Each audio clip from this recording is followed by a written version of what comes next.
Glory to the Father, the Son, and the Holy Spirit. Amen. Today's topic is, what is the value of tears? Heavenly Father, I thank you for the past week. Lord, help me, your servant, to deliver the message in a fruitful way. May this message transform those who hear me. I pray in the name of Jesus. Amen. This topic has some reference to St. John's Gospel, chapter 16, verses 7 to 24. Verse 20 says, Jesus said, "Truly, truly, I say to you, that you will weep and lament, but the world will rejoice. You will grieve, but your grief will be turned into joy." Jesus teaches the disciples about his resurrection and the coming of the Holy Spirit after Jesus goes away. Also, he teaches them about the grief they may have to go through once Jesus is no more with them.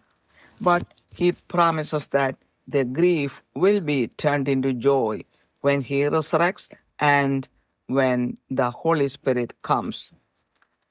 Verse 22 says, "Therefore you too have grief now, but I will see you again, and your heart will rejoice, and no one will take your joy away from you." It happened exactly as Jesus promised after he resurrected on the third day. On the day of the Pentecost, the Holy Spirit came upon the disciples, and they were filled with joy and the gifts of the Holy Spirit. In the Bible, tears are associated with different deep emotions. Tears can express sorrow, healing, and joy, and ultimately it can lead us to God's comforting presence. Tears are nowhere pictured as a sign of shame or negativity. Tears are always pictured as bringing positive effects in our spiritual life, in relationship with God, and in our personal life. Crying to people can bring you shame, criticism, and negative feedback, but crying to God results in consolation, repentance, transformation, and healing. In the year 1995, during an encounter with Jesus for 2 hours, tears came out of my eyes during the entire time. After the encounter, I was filled with extreme joy and spiritual ecstasy. I have never shed tears after that. I would like to talk about some people who shed tears in the Bible. Several of the biblical characters had shed tears in their personal life for different reasons.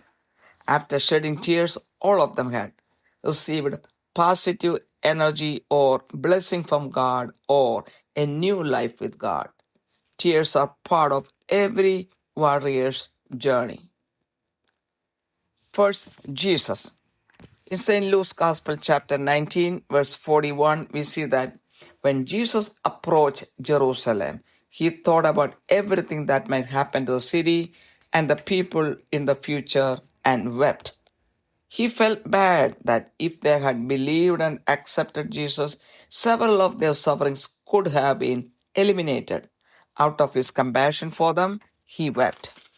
In St. John's Gospel, chapter 11, verse 35, when Jesus went to the house of Martha and Mary, after the death of Lazarus, he saw them and the people around them crying.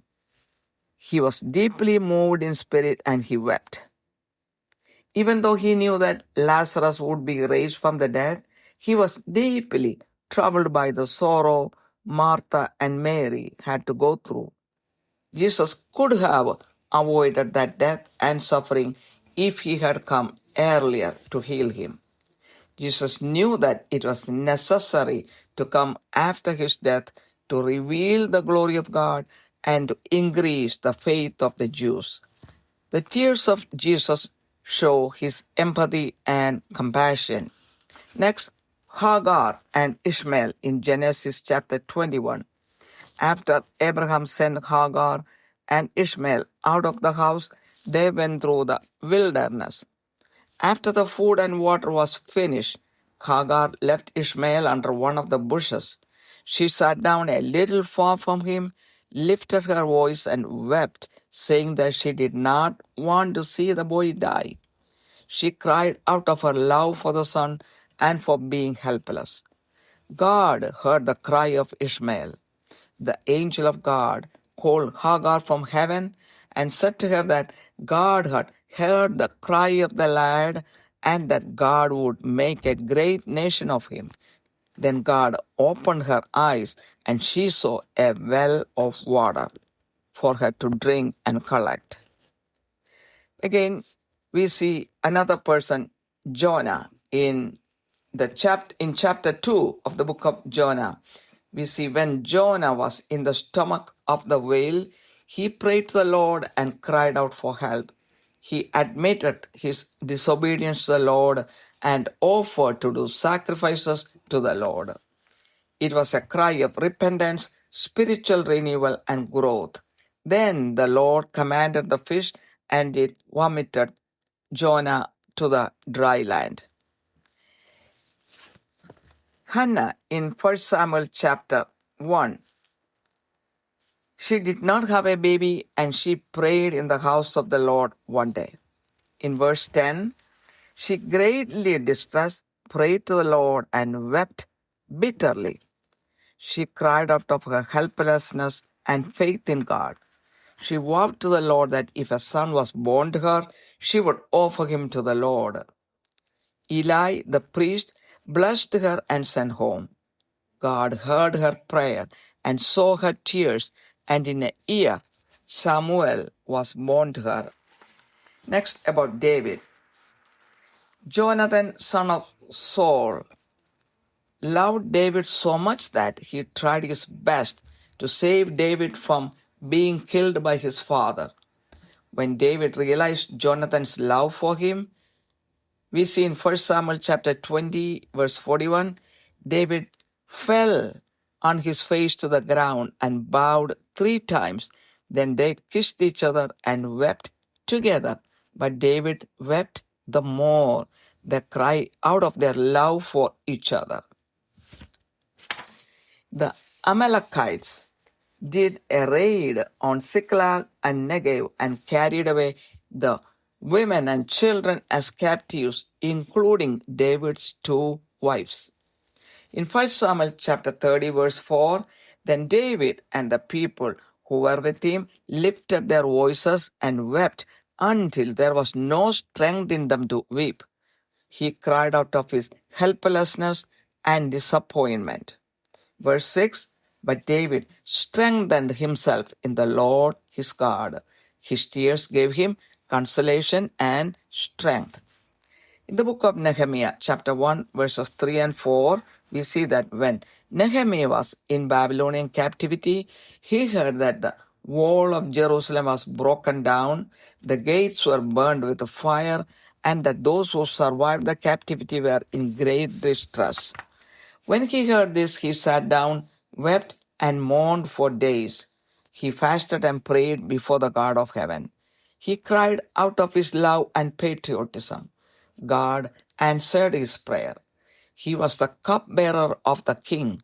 When he told about his sorrow to the king allowed him to go back to Jerusalem and help with the building of the walls. Next we see Peter in St. Matthew's Gospel, chapter 26, verse 75. When Jesus was questioned by Caiaphas, the high priest, Peter was sitting outside the courtyard. 3 different people identified Peter that he was also with Jesus and asked him about it. But Peter denied them each time they asked.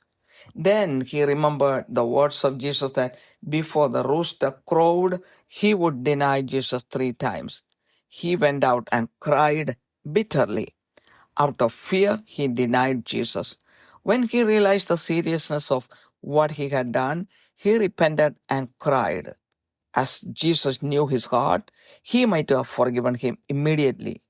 The Holy Spirit strengthened him for the rest of his life. Let's look at some biblical references about the value of tears. First, tears bring blessing. In St. Matthew's Gospel, chapter 5, verse 4, Jesus has promised, "Blessed are those who mourn, for they will be comforted." In Psalm 56, verse 8, David said, "You have taken account of my wanderings, put my tears in your bottle. Are they not in your book?" These words of David gives him consolation that God has an account of our tears.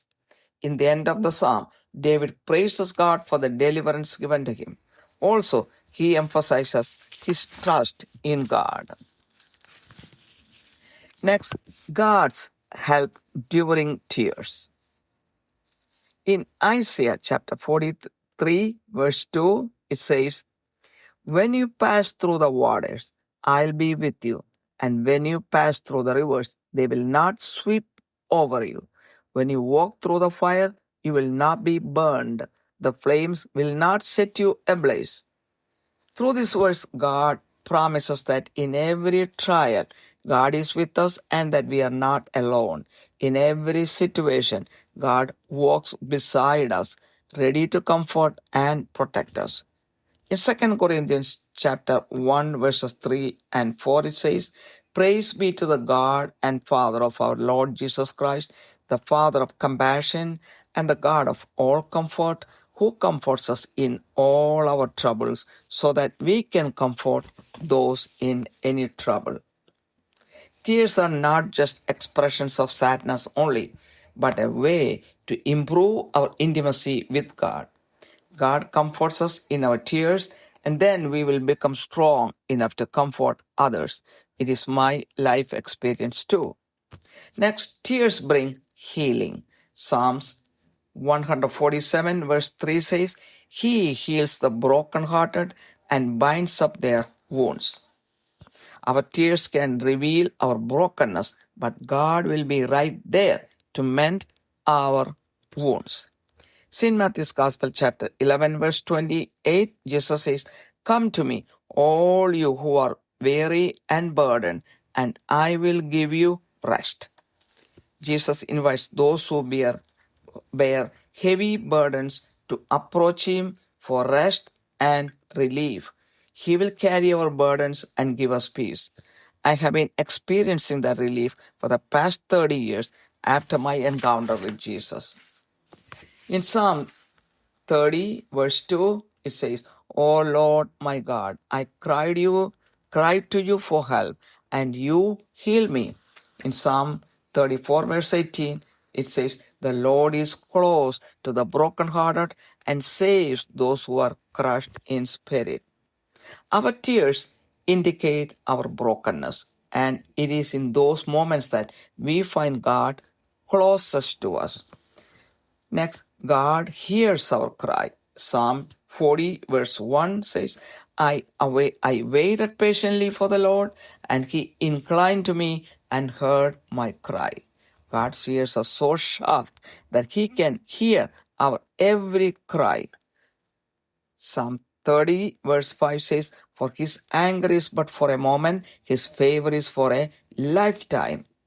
Our God is a loving and forgiving God. He does not keep His anger for a long time. Next, the ultimate joy from tears. Psalm 126 verse 5 says, "Those who sow in tears will reap with joyful shouting." This psalm was written as a thanksgiving for return from captivity. Even though hard times and tears come in our lives, it can bring ultimate joy and fulfillment if we are with the Lord. Finally, Revelation chapter 21, verse 4 says, "He will wipe every tear from their eyes. There will be no more death or mourning or crying or pain, for the old order of things has passed away." God promises a future without tears and pain. When we face our current hardships, we can find hope knowing that God is going to bring ultimate and permanent comfort to us when He establishes His righteous reign on the earth for 1,000 years. Now, lastly, how we can overcome tears. 1 Peter chapter 5, verse 7 says, cast all your anxiety on Him because He cares for you. Tears come naturally and it is hard to control it. If we practice and learn to put all our anxieties on God, knowing that He is in control of all situations, eventually we will feel strong and God will send His peace quickly without allowing us time for tears. This has been my experience for the past 30 years. If tears come when others mistreat you or misunderstand you or hurt you, eventually we will get the grace to face it boldly without tears, knowing that you are not alone. With this, the message ends. Heavenly Father, I glorify your name. Lord, bless each and everyone who hears this message. Lord, help everyone to understand that genuine tears will not go without bearing fruit. Tears will give consolation and healing. God is near to the brokenhearted, and that if we cast our burdens on God, He will fill us with peace and joy. I pray in the mighty name of Jesus Christ. Amen. പിതാവിനും പുത്രനും പരിശുദ്ധാത്മാവിനും മഹത്വമുണ്ടായിരിക്കട്ടെ. ഇന്നത്തെ ചിന്താവിഷയം, കണ്ണുനീരിന്റെ വില എന്താണ്? കാരുണ്യവാനായ സ്വർഗ്ഗസ്ഥ പിതാവേ, കഴിഞ്ഞ ഒരാഴ്ചയ്ക്കായി നന്ദി പറയുന്നു. ഇന്നത്തെ സന്ദേശം വേണ്ടതുപോലെ മറ്റുള്ളവരിലേക്ക് കൈമാറുവാൻ ഈ ദാസിയെ സഹായിക്കണമേ. കേൾക്കുന്നവരിൽ ഒരു രൂപാന്തരം ഉണ്ടാക്കുവാൻ ഇടയാക്കണമേ. യേശുവിന്റെ നാമത്തിൽ തന്നെ ആമേൻ. ഇന്നത്തെ സന്ദേശം ഭാഗികമായിട്ട് വിശുദ്ധ യോഹന്നാൻ സുവിശേഷം 16-ാമത്തെ അധ്യായം 7 മുതൽ 24 വരെയുള്ള വചനങ്ങൾ അനുസരിച്ചാണ്. അതിന്റെ 20-ാമത്തെ വചനത്തിൽ യേശു പറയുന്നു, ആമേൻ ആമേൻ ഞാൻ നിങ്ങളോട് പറയുന്നു, നിങ്ങൾ കരഞ്ഞു വിലപിക്കും, ലോകമോ സന്തോഷിക്കും. നിങ്ങൾ ദുഃഖിക്കും, എന്നാൽ നിങ്ങളുടെ ദുഃഖം സന്തോഷമായി തീരുമെന്ന്. യേശു ശിഷ്യന്മാരോട് അവിടുത്തെ പുനരുത്ഥാനത്തെക്കുറിച്ചും അതിനുശേഷമുള്ള പരിശുദ്ധാത്മാവിന്റെ വരവിനെക്കുറിച്ചും ഒക്കെ സംസാരിക്കുകയായിരുന്നു. അതുപോലെ തന്നെ അവർ ഒത്തിരി സങ്കടത്തിലാകുമെന്നും യേശു അവരോടൊപ്പം ഉണ്ടായിരിക്കുകയില്ല എന്നും, എന്നാൽ പിന്നീട് യേശുവിന്റെ പുനരുത്ഥാനം വരുമ്പോഴും പരിശുദ്ധാത്മാവിനെ അയക്കുമ്പോഴും അവർ സന്തോഷിക്കും എന്നൊക്കെയാണ് യേശു ഇതിൽ നിന്ന് അർത്ഥമാക്കിയത്. 22-ാമത്തെ വചനത്തിൽ പറയുന്നു, അങ്ങനെ നിങ്ങൾക്കിപ്പോൾ ദുഃഖമുണ്ട് എങ്കിലും ഞാൻ പിന്നെയും നിങ്ങളെ കാണും, നിങ്ങളുടെ ഹൃദയം സന്തോഷിക്കും, നിങ്ങൾ സന്തോഷം ആരും നിങ്ങളിൽ നിന്ന് എടുത്തു കളയുകയില്ല എന്ന്. യേശു പറഞ്ഞതുപോലെ സംഭവിച്ചു. കാരണം 3-ാം ദിവസം അവിടുന്ന് ഉയർത്തെഴുന്നേറ്റു. അതിനുശേഷം പെന്തക്കോസ്ത് ദിനത്തിൽ പരിശുദ്ധാത്മാവിനെ ഭൂമിയിലേക്ക് അയക്കുകയും ചെയ്തു. അവർ പരിശുദ്ധാത്മാവിനെ ശക്തി പ്രാപിച്ചു. പരിശുദ്ധാത്മാവിന്റെ വരങ്ങൾ അവർക്ക് ലഭിച്ചു. സുവിശേഷത്തിനകത്ത് കണ്ണുനീര് ആഴമായ അനേകം വികാരങ്ങളുമായിട്ട് ബന്ധപ്പെട്ട് കിടക്കുകയാണ്. കണ്ണുനീര് സങ്കടം, സൗഖ്യം, ആനന്ദം ഒക്കെ കാണിക്കുന്നു. പിന്നീട് അത് ദൈവവുമായിട്ടുള്ള ഒരു ബന്ധത്തിലേക്കും ദൈവത്തിന്റെ ആശ്വസിപ്പിക്കുന്ന സാന്നിധ്യത്തിലേക്കും കണ്ണുനീർ നയിക്കുന്നു. കണ്ണുനീരിനെ ഒരിടത്തും മോശമായിട്ടോ അല്ലെങ്കിൽ ഒരു നാണംകേടായിട്ടുള്ള ഒരു കാര്യമായിട്ടോ ചിത്രീകരിക്കുന്നത് നമ്മൾ കാണുന്നില്ല. എപ്പോഴും കണ്ണുനീരിനെ ചിത്രീകരിക്കുന്നത് പോസിറ്റീവായിട്ടുള്ള ഫലങ്ങൾ സൃഷ്ടിക്കുന്നതായിട്ടാണ് നമ്മുടെ വ്യക്തിപരമായ ജീവിതത്തിലും ദൈവവുമായിട്ടുള്ള ബന്ധത്തിലും എല്ലായിടത്തും കാണിക്കുന്നത്. എന്നാൽ മനുഷ്യരുടെ അടുത്ത് നമ്മൾ കരഞ്ഞാൽ നമുക്ക് നാണംകേടുണ്ടാകും. അവർ വിമർശിക്കും, ആൾക്കാര് നെഗറ്റീവായിട്ടുള്ള പ്രതികരണങ്ങൾ നൽകിയെന്നിരിക്കും. എന്നാൽ ദൈവത്തിന്റെ അടുത്ത് കരഞ്ഞാൽ അത് എപ്പോഴും സമാധാനം, അനുതാപം, രൂപാന്തരം, സൗഖ്യം ഇതൊക്കെയാണ് മനുഷ്യന് തരുന്നത്. സ്വന്തം അനുഭവത്തിൽ നിന്ന് തന്നെ ഞാനിത് പഠിച്ച വ്യക്തിയാണ്. 1995 2 മണിക്കൂർ നേരം ദൈവവുമായിട്ടുള്ള ഒരു എൻകൗണ്ടർ നടന്നപ്പോൾ, യേശുവുമായിട്ടുള്ള ഒരു എൻകൗണ്ടർ നടന്നപ്പോൾ ഞാൻ അറിയാതെ തന്നെ 2 മണിക്കൂർ എൻ്റെ കണ്ണുനീരിങ്ങനെ വന്നുകൊണ്ടിരുന്നു, നിർത്താതെ വന്നുകൊണ്ടിരുന്നു. എന്നാൽ ആ സംഭവത്തിന് ശേഷം ഞാൻ വെളിയിലിറങ്ങിയപ്പോൾ, അതായത് ഒരു ധ്യാന കേന്ദ്രത്തിൽ, പനക്കലച്ചന്റെ ധ്യാനത്തിൽ അമേരിക്കയിൽ വെച്ച് ധ്യാന കേന്ദ്രത്തിൽ നിന്ന് വെളിയിലിറങ്ങിക്കഴിഞ്ഞപ്പോൾ, അതായത് പള്ളിയിൽ നിന്ന് വെളിയിലിറങ്ങിക്കഴിഞ്ഞപ്പോൾ അതിലില്ലാത്ത സന്തോഷം എനിക്ക് ദൈവം തന്നു. ഭയങ്കരമായ ആനന്ദം, എൻ്റെ ജീവിതത്തിൽ ഒരിക്കലും അനുഭവിച്ചിട്ടില്ലാത്ത ആ ഒരു ആനന്ദം കൊണ്ട് ദൈവം എന്നെ നിറച്ചു.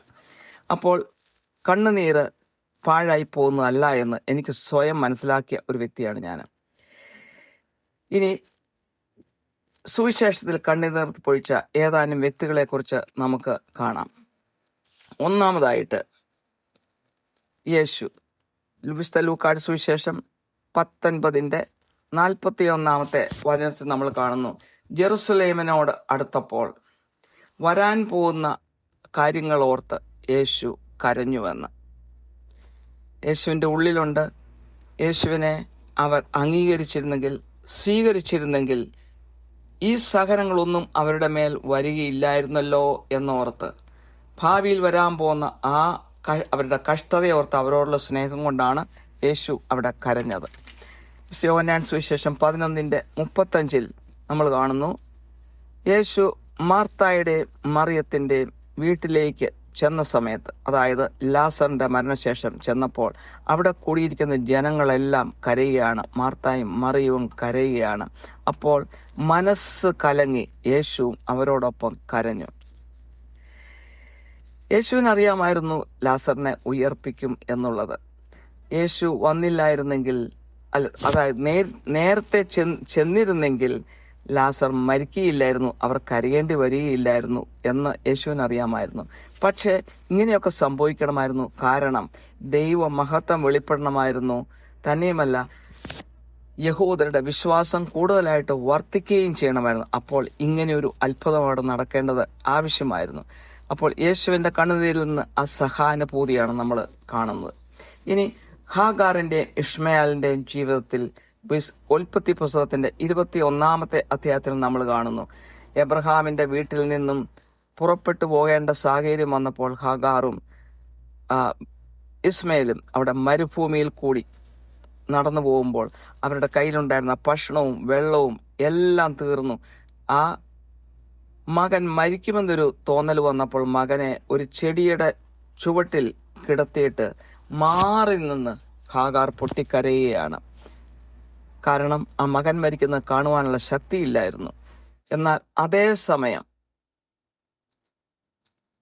ദൈവത്തിന്റെ മാലാഖ സ്വർഗത്തിൽ നിന്നും ഹാഗാറിനെ വിളിച്ചുകൊണ്ട് ദൈവം മകന്റെ കരച്ചിൽ, ഇഷ്മയേലിന്റെ കരച്ചിൽ കേട്ടുവെന്നും അവനെ ഒരു വലിയ ജനതയാക്കുമെന്നും അരുളി ചെയ്യുകയാണ് ചെയ്തത്. ദൈവത്തിന്റെ വാക്കുകളാണ് കേട്ടത്. അപ്പോൾ തന്നെ അവളുടെ കണ്ണുകൾ തുറക്കപ്പെട്ടു. അവൾ വെള്ളം ഉള്ള ഒരു കിണർ കാണുകയാണ്. നേരത്തെ അവൾക്കത് കാണാൻ സാധിച്ചില്ല. ദൈവം തന്നെ അവളുടെ കണ്ണ് തുറന്നു. അവിടെ ഒരു അത്ഭുതമാണ് അവിടെ സംഭവിച്ചത്. യോനയുടെ പുസ്തകത്തിൽ വരുമ്പോൾ അതിന്റെ അധ്യായം 2 നമ്മൾ കാണുന്നു, തിമിംഗലത്തിന്റെ വയറ്റിൽ കിടന്നുകൊണ്ട് ജോന അയ്യം വിളിക്കുന്നു, ദൈവത്തോട് പ്രാർത്ഥിക്കുകയാണ്, സഹായത്തിനായി പ്രാർത്ഥിക്കുകയാണ്. അനുസരണക്കാരോർത്ത് അവൻ അനുതപിച്ചുകൊണ്ട് ഞാൻ നേർച്ച കാഴ്ചകൾ കഴിച്ചുകൊള്ളാം എന്നൊക്കെ പറഞ്ഞുകൊണ്ട് അവൻ കരഞ്ഞ് നിലവിളിച്ചപ്പോൾ ദൈവം അവന്റെ കരച്ചിൽ കേട്ട് ആ തിമിംഗലത്തോട് അവനെ കരയിൽ ഛർദ്ദിക്കുവാൻ കൽപ്പിക്കുന്നു. അങ്ങനെ അവിടെ ഒരു വലിയ അത്ഭുതം അവിടെ അവന്റെ കരച്ചിലും പ്രാർത്ഥനയും കൊണ്ട് അവിടെ സംഭവിക്കുകയാണ് ചെയ്തത്. ഇനി 1 സാമുവേൽ അതിന്റെ 1 അധ്യായത്തിൽ വരുമ്പോൾ ഹന്നായുടെ കരച്ചിൽ നമ്മൾ കാണുന്നു. അവൾക്കൊരു സന്തതിയില്ലായിരുന്നുകൊണ്ട് അവൾ ദേവാലയത്തിൽ പോയിരുന്നുകൊണ്ട് കരഞ്ഞു പ്രാർത്ഥിക്കുകയായിരുന്നു. അതിന്റെ 10 വചനത്തിൽ പറയുന്നു, അവൾ മനോവ്യസനത്തോടെ യഹോവയോട് പ്രാർത്ഥിച്ച് വളരെ കരഞ്ഞുവെന്ന്.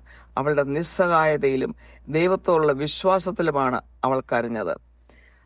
അതുപോലെ തന്നെ അവൾ ദൈവത്തോട് പറഞ്ഞു, എനിക്കൊരു മകനുണ്ടായാൽ ഞാൻ ദേവാലയത്തിൽ അവനെ സമർപ്പിച്ചോളാമെന്ന്. അവളുടെ കരച്ചിൽ ഏലി പുരോഹിതൻ കാണുകയും അവളെ ആശ്വസിപ്പിക്കുകയും അവളോട് സമാധാനത്തോടെ പോവാൻ പറഞ്ഞ് വിടുകയും അവൾക്ക് വേണ്ടി പ്രാർത്ഥിക്കുകയും ഒക്കെ ചെയ്തു. അങ്ങനെ 1 വർഷം കഴിഞ്ഞപ്പോൾ ഒരു സന്തതി ഉണ്ടാകുമെന്ന് പറയുകയും ചെയ്തു. അപ്രകാരം തന്നെ സംഭവിക്കുകയും ചെയ്തു. ദാവീദിന്റെ ജീവിതത്തിലേക്ക് വരുമ്പോൾ നമ്മൾ കാണുന്നു, സാവൂൾ രാജാവ് ദാവീദിനെ കൊല്ലുവാൻ നടക്കുകയായിരുന്നു. എന്നാൽ സാവൂളിന്റെ മകനായിരുന്ന ജോനതൻ ദാവീദിന്റെ ഉറ്റ സുഹൃത്തായിരുന്നു. അവർ അങ്ങേയറ്റം സ്നേഹിച്ചിരുന്നു. എന്നാൽ സ്വന്തം അപ്പൻ ദാവീദിനെ കൊല്ലാൻ വന്നപ്പോൾ അത് തടയുന്നതിനായി ജോനതൻ ദാവീദിനെ സഹായിക്കുകയാണ് ചെയ്യുന്നത്. അപ്പം ജോനതന് ദാവീദിനുള്ള സ്നേഹം മനസ്സിലാക്കിയപ്പോൾ ദാവീദ് പറയുകയാണ്, 1 സാമുവേൽ 20:41 നമ്മൾ കാണുന്നു, ദാവീദ് 3 പ്രാവശ്യം സാഷ്ടാംഗം വീണ് ജോനതനെ നമസ്കരിച്ചു. അവർ തമ്മിൽ ചുംബനം ചെയ്ത് കരഞ്ഞു. ദാവീദോ ഉച്ചത്തിൽ കരഞ്ഞുപോയി എന്ന്. വീണ്ടും അമലേക്യർ സിക്കലായും നെഗേവും റെയ്ഡ് ചെയ്ത് അവിടെയുള്ള സ്ത്രീകളെയും കുട്ടികളെയും ഒക്കെ പിടിച്ചുകൊണ്ടുപോയി. ആ കൂടെ ദാവീദിന്റെ 2 ഭാര്യമാരും ഉൾപ്പെട്ടിരുന്നു. 1 സാമുവേൽ 30:4 അപ്പോൾ ദാവീദും കൂടെയുള്ള ജനവും കരയുവാൻ ബലമില്ലാതാവുവോളം ഉറക്കെ കരഞ്ഞു എന്ന് പറയുന്നു. അപ്പോൾ നിസ്സഹായതയിലും പരിഭ്രാന്തിയിലുമാണ് ജനം മുഴുവൻ കരഞ്ഞത്, ദാവീദും കരഞ്ഞത്. അതിന്റെ 6 പറയുന്നു, ദാവീദോ തന്റെ ദൈവമായ യഹോവയിൽ ധൈര്യപ്പെട്ടുവെന്ന്. അപ്പോൾ കണ്ണുനീരിന്റെ അവസാനം ദൈവത്തിൽ ശരണപ്പെട്ടു, ശക്തിപ്പെടുത്തു. അപ്പോൾ സമാധാനവും ശക്തിയും കൊടുത്തുകൊണ്ട് ഈ കണ്ണുനീരിൻ കാരണം ദൈവം അവനെ നിറച്ചു. ഇനി നെഹമ്യായുടെ പുസ്തകത്തിലേക്ക് വരുമ്പോൾ അതിന്റെ 1-ാമത്തെ അധ്യായം 3-4 നമ്മൾ കാണുന്നു. ബാബിലോൺ അടിമത്തത്തിലായിരുന്ന സമയത്ത് നെഹമ്യ ജെറുസലേമിനെ ഓർത്ത് ദുഃഖിച്ചു, വളരെയധികം ദുഃഖിച്ചു. കാരണം ജെറുസലേം കംപ്ലീറ്റ് അതിന്റെ മതിലുകൾ തകർന്നു കിടക്കുന്നു, അതിന്റെ ഗേറ്റുകൾ തീ വെച്ച് ചുട്ടുകളഞ്ഞിരിക്കുന്നു. എന്നാൽ അവിടെ ശേഷിച്ചിരിക്കുന്നവർ വളരെയധികം കഷ്ടതയിലാണെന്നൊക്കെ കണ്ടപ്പോൾ അവൻ അവിടെ ഇരുന്ന് ഒത്തിരി കരഞ്ഞു. ദിവസങ്ങളോളം അവൻ കരഞ്ഞു. അവൻ ഉപവസിച്ച് പ്രാർത്ഥിച്ചു, ദൈവത്തിന് മുമ്പാകെ അവൻ പ്രാർത്ഥിച്ചു. അവന്റെ രാജ്യസ്നേഹം ആണ് അതിൽ നമ്മൾ കാണുന്നത്. എന്നാൽ ദൈവം അവന്റെ പ്രാർത്ഥന കേട്ടു. അവിടുത്തെ രാജാവിന്റെ പാനപാത്ര വാഹകനായിരുന്നു. അവന്റെ കരച്ചിലും ദുഃഖം കണ്ട് രാജാവ് ചോദിച്ചപ്പോൾ അവന്റെ ദുഃഖം എന്താണെന്ന് പറഞ്ഞപ്പോൾ ഈ ജെറുസലേമിന്റെ മതിലുകൾ പണിയുവാനായിട്ട് രാജാവ് അവനോട് പോയി സഹായിക്കുവാൻ കൽപ്പിക്കുകയും അപ്രകാരം അവൻ പോവുകയും ചെയ്യുന്നു. അപ്പോൾ ദൈവം അവന്റെ കരച്ചിലും പ്രാർത്ഥനയും കേട്ടു. ഇനി പത്രോസിന്റെ ജീവിതത്തിൽ വിശുദ്ധ മത്തായിയുടെ സുവിശേഷം 26-75 നമ്മൾ കാണുന്നു. പ്രധാന പുരോഹിതനായ കയ്യാഫാസിന്റെ അരമനയിൽ യേശു ചോദ്യം ചെയ്യപ്പെട്ട സമയത്ത് അതിന്റെ വെളിയിലായിട്ട് പത്രോസ് ഇരിക്കുകയായിരുന്നു. 3 പേര് 3 സമയത്തായിട്ട് പത്രോസിനോട് ചോദിച്ചു, നീയും ആ യേശുവിന്റെ കൂടെ ഉള്ള വ്യക്തിയല്ലേ? എന്നാൽ ഈ 3 സമയം പത്രോസ് നിരസിച്ച് സംസാരിക്കുകയാണ് ചെയ്തത്. അപ്പോൾ അവന്റെ മനസ്സിൽ ഓർമ്മ വന്നു, യേശു അവനോട് പറഞ്ഞിരുന്നു, കോഴി കൂവുന്നതിന് മുമ്പ് നീ 3 പ്രാവശ്യം എന്നെ തള്ളിപ്പറയുമെന്ന്. ഇത് ഓർത്തപ്പോൾ ദുഃഖം കൊണ്ട് അവൻ വെളിയിൽ പോയി അതികഠിനമായി കരഞ്ഞു. കാരണം അവന്റെ പേടി കൊണ്ടാണ് അവൻ യേശുവിനെ തള്ളിപ്പറഞ്ഞത്. അതിന്റെ യഥാർത്ഥമായ സീരിയസ്നെസ്, അതിന്റെ അർത്ഥം അവന് മനസ്സിലായപ്പോൾ, അവൻ എന്തുമാത്രം കഠിനമായിട്ടാണ് പറഞ്ഞതെന്ന് അവന് മനസ്സിലായപ്പോൾ അവൻ അനുതപിക്കുകയും കരയുകയും ചെയ്തു. അവന്റെ ഹൃദയം യേശുവിനെ അറിയാവുന്നതുകൊണ്ട് യേശു തീർച്ചയായും അവനോട് ക്ഷമിച്ചിട്ടുണ്ട്. പിന്നീട് നമ്മൾ കാണുന്നു, പരിശുദ്ധാത്മാവിനാൽ അവൻ വളരെയധികം ശക്തിപ്പെട്ട് എന്തൊക്കെ ചെയ്യാമോ ജീവിതത്തിൽ അതൊക്കെ യേശുവിന് വേണ്ടി ചെയ്യുന്നു നമ്മൾ കാണുന്നു. ഇനി കണ്ണുനീരിന്റെ വിലയെക്കുറിച്ച് ബൈബിളിൽ കാണുന്ന ചില വചനങ്ങൾ നമുക്ക് കാണാം. അതിന്റെ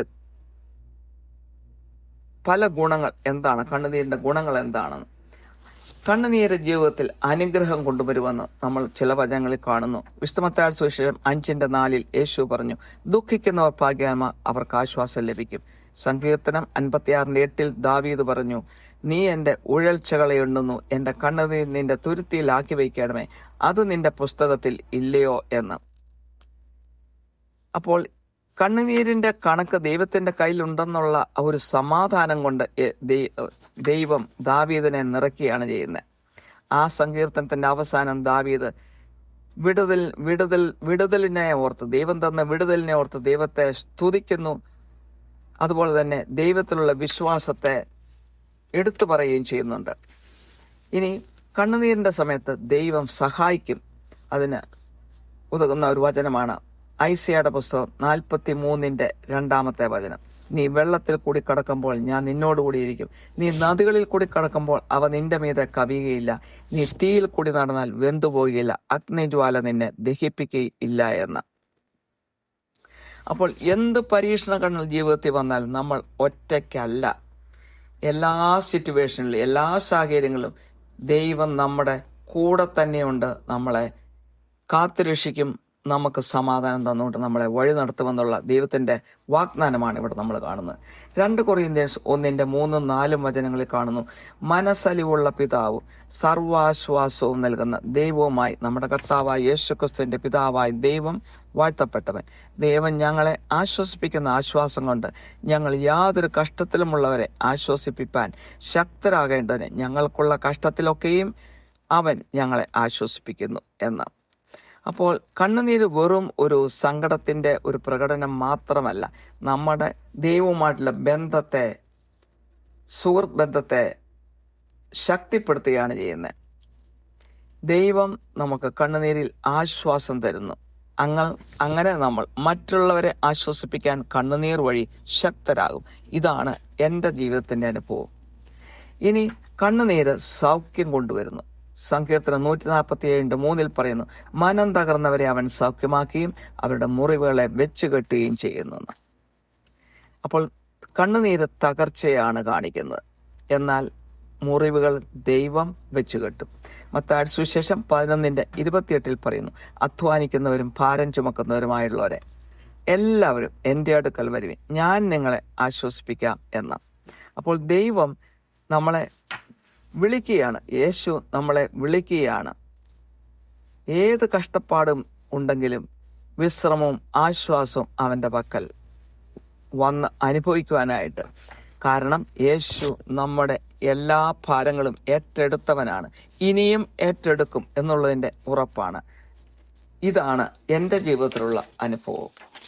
സങ്കീർത്തനം 30:2 പറയുന്നു, എൻ്റെ ദൈവമായ യഹോവേ, ഞാൻ നിന്നോട് നിലവിളിച്ചു, നീ എന്നെ സൗഖ്യമാക്കുകയും ചെയ്തു എന്ന്. സങ്കീർത്തനം 34:18 പറയുന്നു, ഹൃദയം നുറുങ്ങിയവർക്ക് യഹോവ സമീപസ്ഥൻ, മനസ്സ് തകർന്നവരെ അവൻ രക്ഷിക്കുന്നു എന്ന്. അപ്പോൾ തകർച്ചയാണ് കണ്ണുനീര് കൊണ്ട് കാണിക്കുന്നത്. എന്നാൽ ആ തകർച്ചയുടെ സമയത്ത് ദൈവം ഏറ്റവും സമീപസ്ഥനായിരിക്കും. ഇനി ദൈവം നമ്മുടെ കരച്ചിൽ കേൾക്കുന്നു. സങ്കീർത്തനം 40:1 ഞാൻ യഹോവയ്ക്കായി കാത്തിരുന്നു, അവന് എങ്കിലേക്ക് ഞാൻ എൻ്റെ നിലവിളി കേട്ടു എന്ന്. അപ്പോൾ ദൈവം നമ്മുടെ നിലവിളിക്ക് ചെവി കൂർമ്മിച്ച് കേൾക്കുന്ന ഒരു വ്യക്തിയാണ്. സങ്കീർത്തനം 30:5 പറയുന്നു, അവന്റെ കോപം ക്ഷണനേരത്തേക്കുള്ളൂ, അവന്റെ പ്രസാദമോ ജീവപര്യന്തമുള്ളത്. സന്ധ്യങ്കൽ കരച്ചിൽ വന്നു രാപാർക്കും, ഉഷസ്സിലോ ആനന്ദഘോഷം വരുന്നു എന്ന്. ദൈവം ക്ഷമിക്കുന്ന സ്നേഹമാണ്. ദൈവം ഒരിക്കലും കോപം ദീർഘനേരത്തേക്ക് വെച്ചുകൊണ്ടിരിക്കുന്ന ഒരു ആളല്ല. ഇനി കണ്ണുനീര് അന്തിമമായിട്ട് നമുക്ക് ആനന്ദമാണ് കൊണ്ടിരുന്നത്. സങ്കീർത്തനം 126:5 പറയുന്നു, കണ്ണുനീരോടെ വിതയ്ക്കുന്നവൻ ആർപ്പോടെ കൊയ്യും എന്ന്. പ്രവാസത്തിൽ നിന്നും തിരിച്ചെത്തിയതിനു ശേഷം എഴുതിയ ഒരു സങ്കീർത്തനമാണ് സങ്കീർത്തനം 126. അവർ കഷ്ടതയിലായിരുന്നാലും പിന്നീട് അവർക്ക് സന്തോഷമാണ് ദൈവത്തിൽ കിട്ടിയത് തിരിച്ചു വന്നപ്പോൾ. വെളിപാട് 21:4 പറയുന്നു, അവൻ അവരുടെ കണ്ണിൽ നിന്ന് കണ്ണുനീർ എല്ലാം തുടച്ചു കളയും എന്ന്. അതായത് സഹനവും കണ്ണുനീരുമില്ലാത്ത ഒരു സമയം ദൈവം വാഗ്ദാനം ചെയ്തിട്ടുണ്ട്. ഇപ്പോൾ നമുക്ക് കഷ്ടപ്പാടിൽ കൂടിയൊക്കെ പോകേണ്ടി വന്നാലും അന്തിമമായിട്ട് എല്ലാവരുടെയും കഷ്ടപ്പാടും കണ്ണുനീരും വേദനകളും ദൈവം എടുത്തു മാറ്റും. കാരണം 1000 വർഷത്തെ ദൈവത്തിന്റെ നീതിഭരണം ഈ ഭൂമിയിൽ വരാൻ പോകുന്നുവെന്ന് ആണ് ഈ വചനത്തിൽ കൂടി കാണിക്കുന്നത്. ഇനി എങ്ങനെ നമുക്ക് ഈ കണ്ണുനീരിനെ മറികടക്കാം? 1 പീറ്റർ 5:7 അവസാനമായിട്ട് പറയുന്ന വചനമാണ്, അവൻ നിങ്ങൾക്കായി കരുതുന്നതാകിയാൽ നിങ്ങളുടെ സകല ചിന്താകുലവും അവന്റെ മേൽ ഇട്ടുകൊള്ളുവിൻ എന്ന്. കണ്ണുനീര് സ്വാഭാവികമായിട്ടും വരുന്ന ഒരു കാര്യമാണ്. അത് ആർക്കും അത്ര കൺട്രോൾ ചെയ്യാൻ അത്ര എളുപ്പമല്ല. എന്നാൽ നമ്മളുടെ എല്ലാ വിഷയങ്ങളും, എല്ലാ പ്രശ്നങ്ങളും, എല്ലാ സാഹചര്യങ്ങളിലും നമ്മൾ ദൈവത്തെ ഭരമേൽപ്പിച്ചാൽ ആ ദൈവം നമുക്ക് പെട്ടെന്ന് സമാധാനം തന്നുകൊണ്ട് കണ്ണുനീര് വരുന്നതിന് മുമ്പ് തന്നെ അത് നിർത്തും എന്നുള്ളത് തന്നെ തെളിവുണ്ട്. എൻ്റെ തന്നെ ജീവിതം അതിന് ഒരു എക്സാമ്പിളാണ്. ആരെങ്കിലും നമ്മളെ മോശമായിട്ട് നമ്മളോട് പെരുമാറുകയോ നമ്മളെ മനസ്സിലാക്കാതിരിക്കുകയോ നമ്മളെ ഉപദ്രവിക്കുകയോ ചെയ്തു കഴിഞ്ഞാൽ ആ നിമിഷം തന്നെ ദൈവത്തോട് നമ്മൾ പറയുമ്പോൾ ദൈവം നമുക്കൊരു കൃപ തരും. ശക്തമായിട്ട് അതിനെ നേരിടുവാനും കണ്ണുനീര് വരാതിരിക്കുവാനുള്ള കൃപ തന്നുകൊണ്ട്, നിങ്ങൾ ഒറ്റയ്ക്കല്ല, ഞാൻ നിങ്ങളുടെ കൂടെ ഉണ്ടെന്ന് മനസ്സിലാക്കി ദൈവം കൃപ തന്നുകൊണ്ട് നമ്മളെ വഴി നടത്തും, ശക്തിപ്പെടുത്തും. അപ്പോൾ പിന്നെ ഒരിക്കലും കരയേണ്ടതായിട്ട് വരികയില്ല. ഇതാണ് എൻ്റെ അനുഭവം. ഇതോടെ സന്ദേശം ഇവിടെ അവസാനിക്കുന്നു. കാരുണ്യവാനായ സ്വർഗ്ഗസ്ഥ പിതാവേ, ഈ സന്ദേശം കേൾക്കുന്ന എല്ലാവരെയും അനുഗ്രഹിക്കണമേ. കണ്ണുനീരിന് ഫലമില്ലാതെ പോകുകയില്ലെന്ന്, കണ്ണുനീർ സമാധാനവും സൗഖ്യവും നൽകുമെന്നും, ഹൃദയം നുറുങ്ങിയവർക്ക് ദൈവം സമീപസ്ഥനാണെന്നും, നമ്മുടെ ഭാരം ദൈവത്തെ പരമേൽപ്പിച്ചാൽ അവിടുന്ന് നമ്മളെ സമാധാനവും ആനന്ദവും തന്നുകൊണ്ട് തൃപ്തിപ്പെടുത്തുമെന്നും മനസ്സിലാക്കുവാൻ എല്ലാവരെയും സഹായിക്കണമേ. മാനവും മഹത്വം അവിടത്തേക്ക് തരുന്നു. യേശുക്രിസ്തുവിന്റെ ശക്തമായ നാമത്തിൽ തന്നെ. ആമേൻ.